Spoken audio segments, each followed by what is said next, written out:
আল্লাহ বলেন, আমি ৬টি জিনিস লুকিয়ে রেখেছি ৬টি স্থানে, কিন্তু মানুষ তা খুঁজে বেড়ায় ভিন্ন স্থানে। ১।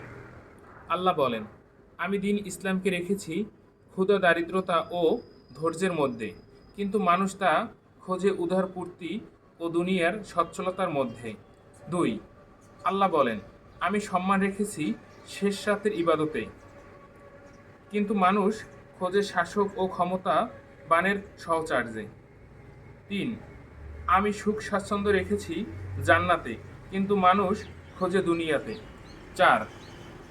আমি বরত্ব রেখেছি বিনয় ও নম্রে, কিন্তু মানুষ তা খোঁজে অহংকারে। ৫।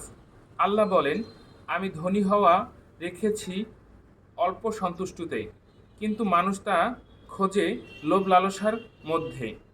৬। আল্লাহ বলেন, আমি দোয়া কবুল হওয়াকে নিহিত রেখেছি হালাল উপার্জনের মধ্যে, কিন্তু মানুষ তা খোঁজে হারাম উপার্জনে। আল্লাহ পাক আমাদের সঠিকভাবে আমল করার তৌফিক দান করুক। আমিন।